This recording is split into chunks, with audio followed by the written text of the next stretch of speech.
আসসালামু আলাইকুম, সবাইকে স্বাগত জানাচ্ছি বিটি ভিউজে। আপনাদের সঙ্গে আছি আমি শরফি দিবা। 2025 সালের মে মাসে পাকিস্তান ও ভারতের মধ্যে 4 দিনের যুদ্ধ হঠাৎ করেই শেষ হয়ে গিয়েছিল। কিন্তু এই যুদ্ধ ছিল দুই দেশের জন্য, এমনকি উপমহাদেশের জন্য মোড় পরিবর্তনকারী ঘটনা। এই যুদ্ধে পাকিস্তানের অভূতপূর্ব বিজয় এই অঞ্চলের সামরিক ও কূটনৈতিক ভারসাম্য বদলে দিয়েছিল।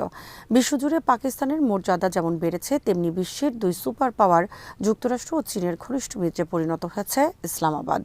অপরদিকে ভারতের জন্য এই যুদ্ধ একটি দগদগে ক্ষত তৈরি করেছে। অভ্যন্তরীণ দর্শকদের জন্য পাকিস্তানের বিরুদ্ধে উগ্র জাতীয়তাবাদী বক্তব্য রাখলেও ভারত জানে এই যুদ্ধের পর কি ক্ষতি হয়েছে। বিস্তারিত থাকছে আসিফ মাহমুদের প্রতিবেদনে।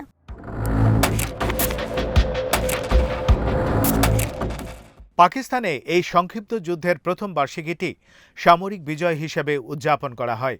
অঙ্গীকার করা হয় ভবিষ্যতে যে কোনো আগ্রাসনকে আরও বেশি শক্তি, নির্ভুলতা এবং সংকল্পের সাথে মোকাবেলা করা হবে।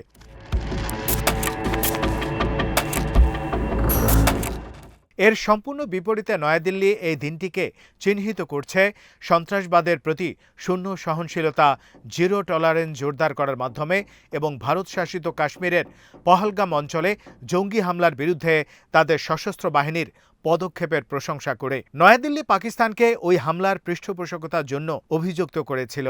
এই হামলায় ২৬ জন বেসামরিক নাগরিক নিহত হন। তবে পাকিস্তানের সংশ্লিষ্টতার দাবির কোনো প্রমাণ দিতে ব্যর্থ হয়েছে ভারত সরকার।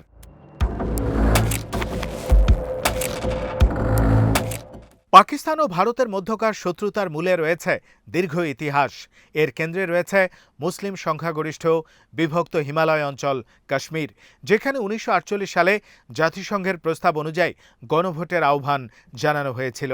পাকিস্তান এবং ভারত উভয়ই এই বিতর্কিত অঞ্চলের অংশবিশেষ নিয়ন্ত্রণ করে। উভয় দেশ নিজেদের নিয়ন্ত্রণে থাকা বাকি অংশের দাবি করে। দুই দেশ ১৯৪৮, ১৯৬৫ এবং ১৯৭১ সালে কাশ্মীরের নিয়ন্ত্রণ নিয়ে যুদ্ধ করেছিল। এর মধ্যে ১৯৯৯ সালে কাশ্মীরের কার্গিল অঞ্চলে একটি সীমিত যুদ্ধ হয়েছিল। এরপর থেকে স্থিতাবস্থা বজায় ছিল, যদিও উভয় পক্ষই একে অপরের বিরুদ্ধে সন্ত্রাসবাদে মদদ দেওয়ার অভিযোগ তুলে আসছে।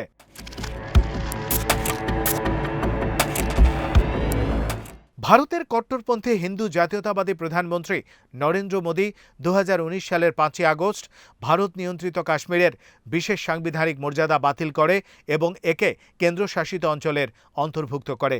কাশ্মীরের বিশেষ মর্যাদা পরিবর্তন করেন। এই একতরফা পদক্ষেপ কেবল কাশ্মীরের জনগণকে দেয়া নয়াদিল্লির সাংবিধানিক নিশ্চয়তাকেই অস্বীকার করেনি, বরং এটি জাতিসংঘের প্রস্তাব এবং পাকিস্তানের সাথে দ্বিপাক্ষিক চুক্তিও লঙ্ঘন করেছে।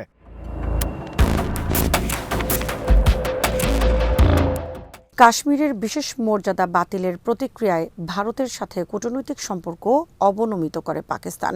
সরাসরি বাণিজ্য বন্ধ করে দেয়। ২০২৫ সালের এপ্রিল মাসে পহেলগাম হামলার পর মোদী সরকার ১৯৬০ সালের সিন্ধু জল চুক্তি স্থগিত করার মাধ্যমে আরও একটি সীমারেখা অতিক্রম করে। বিশ্বব্যাংকের মধ্যস্থতায় হওয়া এই চুক্তিটি পাকিস্তান ও ভারতের মধ্যে ৬টি নদীর পানি বণ্টন নিশ্চিত করেছিল। অতীতের সমস্ত যুদ্ধ ও সংঘাত সত্ত্বেও এই চুক্তিটি টিকে ছিল।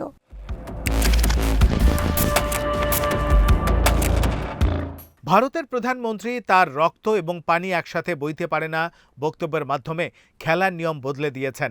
এরপর দুই পক্ষের মধ্যে বাড়তে থাকা বিরোধের তালিকায় একটি নতুন মাত্রা যোগ হয়েছে।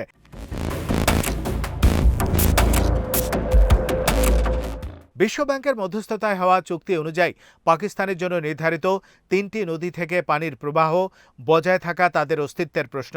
পাকিস্তানের নেতৃত্ব বারবার বলছে ভারতের পানি বন্ধ করে দেয়াকে যুদ্ধের শামিল হিসেবে গণ্য করা হবে, সেই অনুযায়ী জবাব দেয়া হবে। সিন্ধু জলচুক্তির এই বিষয়টি আরও বড় পরিসরে আরেকটি সংঘাত সৃষ্টি করার সম্ভাবনা তৈরি করেছে।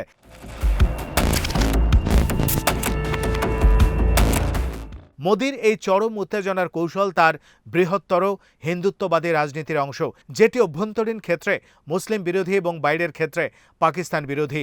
হিন্দুত্বের এই কট্টর অবস্থান থেকে পিছু হটা বা উত্তেজনা প্রশমনের সুযোগ খুবই কম। মোদির অধীনে পাকিস্তান ভারত সংঘাতের ধরনও ব্যাপকভাবে বদলে গেছে। এটি এখন আর কাশ্মীর বিভাজনকারী সাময়িক সীমানার উপর নেই। তথাকথিত নিয়ন্ত্রণ রেখা নামে আন্তর্জাতিক সীমান্তে ছোটখাটো সংঘর্ষের মধ্যে সীমাবদ্ধ নেই।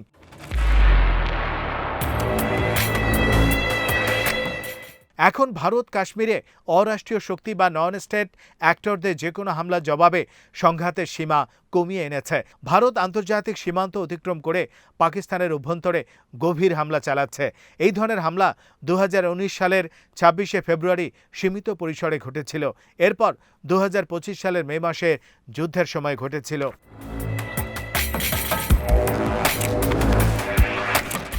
2019 সালের ফেব্রুয়ারিতে পাকিস্তানের অভ্যন্তরে ভারতের হামলাটি ছিল মূলত প্রতীকী, কিন্তু 2025 সালের মে মাসের সংঘাত ছিল অনেক বেশি বড়। এই সময় ভারতীয় সামরিক বাহিনী তথাকথিত সন্ত্রাসী অবকাঠামো ধ্বংসের নামে পাকিস্তানের অভ্যন্তরে বেসামরিক এলাকাগুলোকে লক্ষ্যবস্তু করে। এর প্রতিক্রিয়ায় পাকিস্তান জবাব দেয়, যাতে ভারত ব্যাপক ক্ষতির মুখে পড়ে।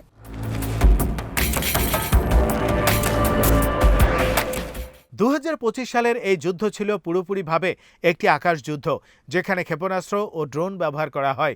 দুই পারমাণবিক শক্তিধর দেশের বহুমুখী সামরিক অভিযান ছিল এটি।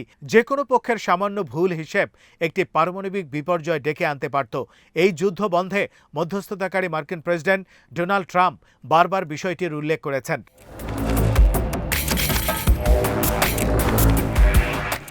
অত্যাধুনিক ফরাসি রাফালে যুদ্ধবিমান সহ ভারতের অর্ধ ডজনেরও বেশি যুদ্ধবিমান ভূপাতিত হওয়ার পর মার্কিন হস্তক্ষেপে ভয়াবহ পরিস্থিতি এড়ানো সম্ভব হয়েছিল। ভারত যুদ্ধবিরতি বা বিমান ভূপাতিত হওয়ার ঘটনায় তৃতীয় পক্ষের সম্পৃক্ততার কথা আনুষ্ঠানিকভাবে অস্বীকার করে। তবে প্রেসিডেন্ট ট্রাম্পের দাবি এবং পরিস্থিতি শান্ত করার ক্ষেত্রে তার ভূমিকা নিয়ে পাকিস্তানের স্বীকৃতি ভারতের দাবির অসারতা প্রমাণ করে।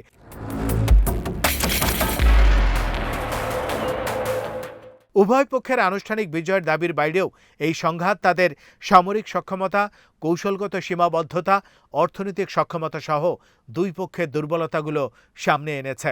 ভারত পাকিস্তানের গভীরে হামলা চালানোর ইচ্ছার মাধ্যমে উত্তেজনার পারদ বাড়িয়ে দিয়েছিল। অন্যদিকে পাকিস্তান কার্যকরভাবে চীন সরবরাহ করা সমরাস্ত্র ব্যবহার করেছে। দৃষ্টিসীমার বাইরের যুদ্ধে পাকিস্তান এমন সব অস্ত্র ব্যবহার করে যা ভারতীয় বিমান ধ্বংসের বিষয়টি নিশ্চিত করে।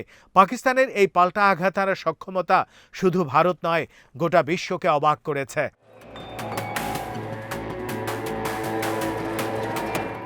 এই সংক্ষিপ্ত যুদ্ধ চলাকালে পুরোটা সময় পারমাণবিক অস্ত্রের ছায়া বিদ্যমান ছিল। পাকিস্তান তাদের নিউক্লিয়ার কমান্ড অথরিটির বৈঠক ডাকার মাধ্যমে পারমাণবিক হামলার সংকেত দিয়েছিল। তবে ইসলামাবাদ সংযম নীতিতে অটল ছিল। এছাড়া পরিস্থিতি শান্ত করার জন্য বাইরের চাপও কাজ করছিল।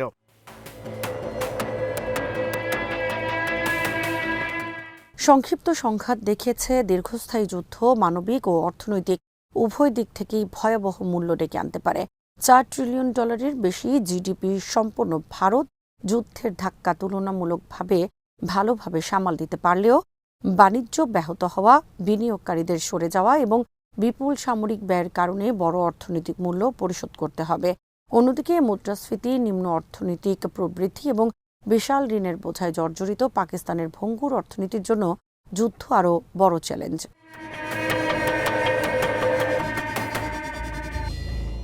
পাকিস্তান সম্ভবত স্বল্প সময়ের মধ্যে ভারতের উপর সর্বোচ্চ চাপ সৃষ্টি করতে তীব্র কিন্তু সংক্ষিপ্ত সংঘাত চাইবে।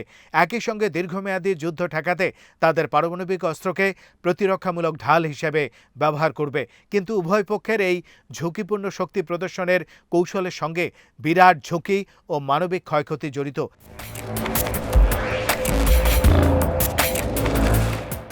এই সংঘাত আরও স্পষ্ট হয়েছে জাতিসংঘের প্রস্তাবনা অনুযায়ী কাশ্মীর সমস্যার সমাধান না হওয়া পর্যন্ত দক্ষিণ এশিয়ায় স্থায়ী শান্তি অধরাই থেকে যাবে। ভারতের উত্থাপিত নতুন সিন্ধু পানি চুক্তি ইস্যুটিও বৃহত্তর কাশ্মীর সমস্যার সঙ্গে সম্পর্কিত। তবে নতুন করে সংঘাত ছড়িয়ে পড়া ঠেকাতে এই বিষয়টি জরুরি ভিত্তিতে সমাধান করা প্রয়োজন।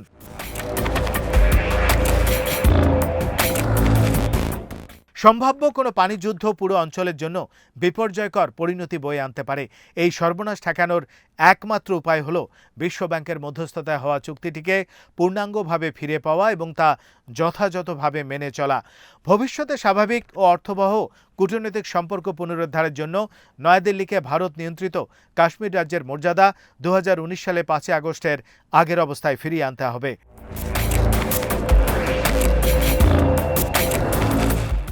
একটির পর একটি রেড লাইন অতিক্রম করার মাধ্যমে নয়াদিল্লি পাকিস্তানের সঙ্গে স্বাভাবিক কূটনৈতিক যোগাযোগের দরজা প্রায় বন্ধ করে দিয়েছে। শুধুমাত্র স্বাভাবিক কূটনৈতিক সম্পর্ক শুরু হলেই দুই দেশের মধ্যে আস্থা বাড়তে পারে। এর মধ্যে রয়েছে লাইন অফ কন্ট্রোলে যুদ্ধবিরতি মেনে চলা, সামরিক পর্যায়ে সংলাপ, বাণিজ্য এবং জনগণের মধ্যে যোগাযোগ বৃদ্ধি।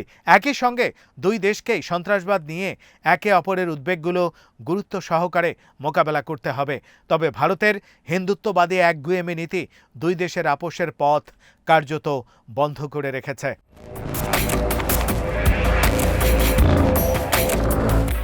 আজ এখানেই শেষ করছি। সবাই ভালো থাকুন, সুস্থ থাকুন আর দেখতে থাকুন বিটিভিউজ। চ্যানেলটি ভালো লাগলে সাবস্ক্রাইব করুন। সংযুক্ত থাকুন আমাদের ফেসবুক পেজে। আল্লাহ হাফেজ।